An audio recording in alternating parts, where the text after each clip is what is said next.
18 तारीख को थाने पर हत्या हुई थी, मुरादनगर थाने पर। उसको लेकर लोगों में बड़ा आक्रोश था, जन आंदोलन भी करा। उसके बाद भी आपकी कुछ मांगे हैं जो सरकार द्वारा हैं और मानी नहीं जा रही है। क्या है पूरा मामला? सर, ये मुरादनगर थाना के सामने मैं खड़ा हुआ हूँ। मुरादनगर थाना 18 तारीख को आपके बेटे की थाने के सामने गोली मारकर हत्या कर दी जाती है, जिसको लेकर धरने प्रदर्शन भी हुए और कुछ लोगों की उसमें गिरफ्तारी भी हुई। पुलिस ने उन लोगों को जेल भेज दिया। मगर आज आप यहाँ पर शासन प्रशासन से क्या मांग करते हैं? सर, 18 तारीख में मेरे बेटे की हत्या हुई।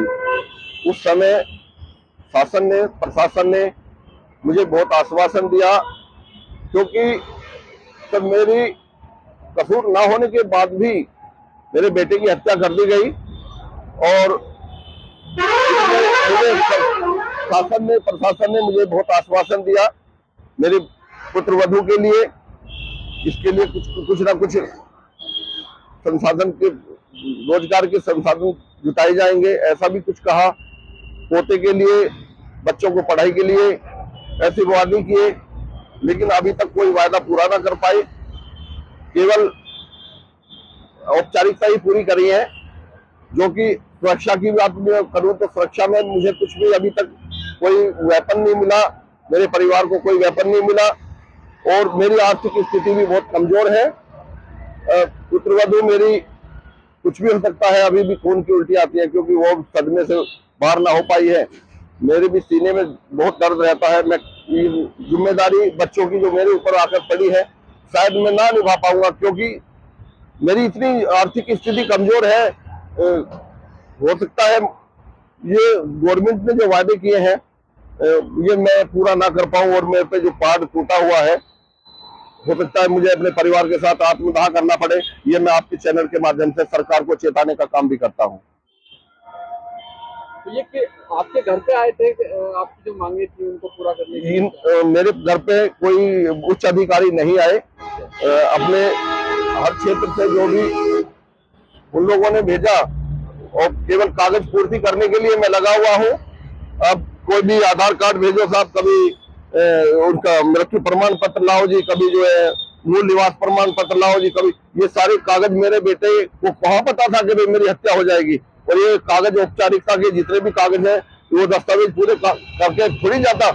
लेकिन मैं तो लगा हुआ हूँ इन कागजों को पूर्ति करने के लिए। हर ऑफिस में, हर डिपार्टमेंट में उनको कागज को जुटाने के लिए लाइन लगा के वहां पे खड़ा होता हूँ और कागज जुटाने में लगा हूँ। तो ऐसी कंडीशन में आप बताइए कि मैं अपने बच्चों को रोजगार, जहां पे मेरे बेटा कीटनाशक दवाइयों की दुकान करता था, आज वो दुकान बंद पड़ी है। 2 रुपए की मजदूरी करने के लिए वहां पे जाऊं, बच्चों का पालन पोषण करने के लिए 2 रुपए की मजदूरी करके लाऊं, या ये कागज पूर्ति में लगा रहूं। तो ये देखिए कि मैं तो दोहराए पे खड़ा हूँ, दोहराया नहीं बल्कि एक ऐसे समुद्र में, चक्रव्यूह में फंस गया हूँ कि मेरा निकलना मुश्किल है। और मैं ऐसे में अपने आप को, अपनी वाइफ और अपने परिवार को लेकर मैं आत्मदाह करूंगा, क्योंकि मजदूरी करने के लिए मेरे साधनी, जो मेरी दुकान में मेरे बेटे के पास जो किसान आते थे, आज वो किसान मिले क्योंकि दुकान बंद है 2 महीने से। तो मैं 2-4 दिन के लिए दुकान पर गया, कोई ग्राहक आता नहीं है, तो मजदूरी का एक वो स्रोत था वो बंद हो चुका। मैं कहां से बच्चों को पालूंगा? तो शासन प्रशासन ने कोई आपको लेटर या फिर आपको कुछ नहीं, मुझे कुछ नहीं दिया है। हम आपकी मांगे जो है ये मानेंगे? मुझे कोई शासन ने लाते या किस तरह से कोई भी अभी कुछ नहीं दिया। नौकरी की कोई बात नौकरी की ये बात? ये हमने लिखित में भी दिया है, डीएम साहब को भी देख आए हैं, विज्ञापन भी गया है। और मैं खुद उस समय हमारे दीपक सर मीणा जी डीएम साहब थे, उनके संज्ञान में मैटर चल रहा था। तो आज वो यहाँ नहीं है, वो उनकी ट्रांसफर हो गया। तो अब ये नए डीएम साहब आए हैं, इनसे मुझे अपेक्षा है कि मेरे दुख में इसके संज्ञान को अपने संज्ञान में ले, पूरे प्रकरण को जो 18 तारीख में मेरे बेटे की हत्या हुई है उसको संज्ञान में लेते हुए मेरे इसमें सहयोग करें। और मुझे डीएम सर से यही अपेक्षा है। नौकरी और सुरक्षा का जो वादा किया था शासन प्रशासन, वो किस अधिकारी ने किया था?